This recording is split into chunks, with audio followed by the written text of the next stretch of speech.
ಧರಣಿ ಮಂಡಲ ಮಧ್ಯದೊಳಗೆ ಮೆರೆಯುತಿಹ ಕರ್ನಾಟ ದೇಶದೊಳಿರುವ ಕಾಳಿಂಗನೆಂಬ ಗೊಲ್ಲನ ಪರಿಯನ ನಿಂತು ಪೇಳ್ವೆನು.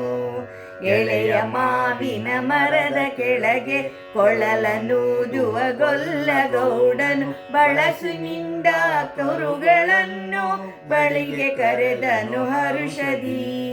ಗಂಗೆ ಬಾರೆ ಗೌರಿ ಬಾರೆ ತುಂಗಭದ್ರೆ ತಾಯಿ ಬಾರೆ ಕಾಮಧೇನು ನೀನು ಬಾರೆ ಎಂದು ಹಸುಗಳ ಕರೆದನು.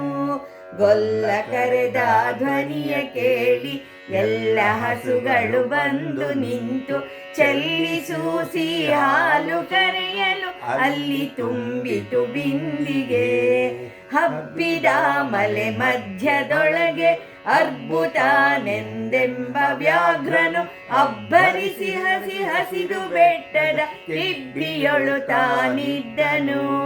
ಸಿಡಿದು ರೋಷದಿ ಮೆರೆಯುತ್ತಾ ಹುಲಿ ಗುಡುಗುಡಿಸಿ ಬೋರಿಡುತ್ತ ಚಲ್ಗನೆ ತುಡುಕಲೆರಗಿದ ರಭಸ ಕಂಜಿ ಚದುರಿ ಹೋದವು ಹಸುಗಳು. ಪುಣ್ಯಕೋಟಿ ಎಂಬ ಹಸುವು ತನ್ನ ಕಂದನ ನೆನೆದುಕೊಂಡು ಮುನ್ನ ಹಾಲನ್ನು ಕೊಡುವೆನೆಂದು ಚಂದದೀತಾ ಬರುತ್ತಿರೆ.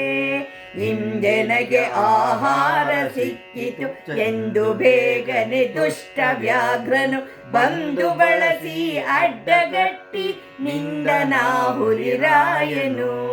ಮೇಲೆ ಬಿದ್ದು ನಿನ್ನ ನೀಗಲೆ ಬೀಳು ಹೊಯ್ವೆನು ನಿನ್ನ ಹೊಟ್ಟೆಯ ಸೀಳಿ ಬಿಡುವೆನು ಎನ್ನುತ್ತ ಕೋಪದಿ ಕೂಳ ವ್ಯಾಘ್ರನು ಕೂಗಲು.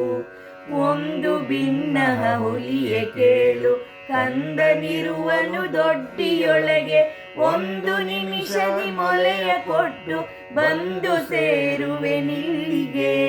ಹಸಿದ ವೇಳೆಗೆ ಸಿಕ್ಕಿದೊಡವೆಯ ವಶವ ಮಾಡದೆ ಬಿಡಲು ನೀನು ನುಸುಳಿ ಹೋಗುವೆ ಮತ್ತೆ ಬರುವೆಯ ಹುಸಿಯ ನಾಡುವೆ ಎಂದಿತು.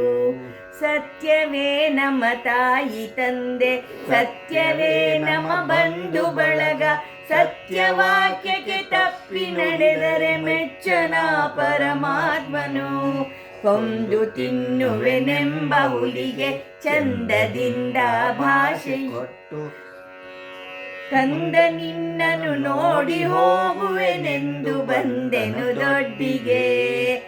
ಆರ ಮೊಲೆಯನ್ನು ಕುಡಿಯಲಮ್ಮ ಆರ ಸೇರಿ ಬದುಕಲಮ್ಮ ಆರ ಬಳಿಯಲಿ ಮಲಗಲಮ್ಮ ಆರು ನನಗೆ ಹಿತವರು.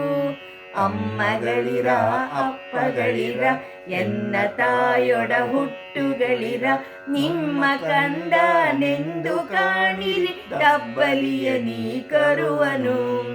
ಮುಂದೆ ಬಂದರೆ ಹಾಯಬೇಡಿ ಹಿಂದೆ ಬಂದರೆ ಒದೆಯಬೇಡಿ ಕಂದ ನಿಮ್ಮವನೆಂದು ಕಾಣಿರಿ ತಬ್ಬಲಿಯ ನೀ ಕರುವನು.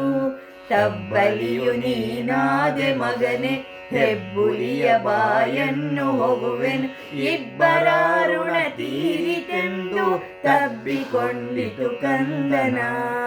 ಗೋವು ಕರುವನ್ನು ಬಿಟ್ಟು ಬಂದು ಸಾವಕಾಶವ ಮಾಡದಂತೆ ಗವಿಯ ಬಾಗಿಲ ಸೇರಿ ನಿಂತು ತವಕದಲ್ಲಿ ಹುಲಿಗೆಂದಿತು. ಖಂಡವಿದೆಕೋ ಮಾಂಸವಿದೆಕೋ ಗುಂಡಿಗೆಯ ಬಿಸಿ ರಕ್ತವಿದೆಕೋ ಚಂಡ ವ್ಯಾಘ್ರನೆ ನೀನಿದೆಲ್ಲವ ನುಂಡು ಸಂತಸದಿಂದಿರು. ಪುಣ್ಯಕೋಟಿಯ ಮಾತ ಕೇಳಿ ಕಣ್ಣ ನೀರನ್ನು ಸುರಿಸಿ ನೊಂದು ತನ್ ಕನ್ಯೆಯವಳನ್ನು ಕೊಂದು ತಿಂದರೆ ಮೆಚ್ಚನ ಪರಮಾತ್ಮನು. ಎನ್ನ ಒಡ ಹುಟ್ಟಕ್ಕ ನೀನು ನಿನ್ನ ಕೊಂದು ಏನ ಪಡೆವೆನು ಎನ್ನುತ್ತಾ ಹುಲಿ ಹಾರಿ ನೆಗೆದು ತನ್ನ ಪ್ರಾಣವ ಬಿಟ್ಟಿತು. ಸತ್ಯವೇ ಭಗವಂತನೆಂಬ ಪುಣ್ಯಕೋಟಿಯ ಕಥೆಯಿದು. ಸತ್ಯವೇ ಭಗವಂತನೆಂಬ ಪುಣ್ಯಕೋಟಿಯ ಕಥೆಯಿದು.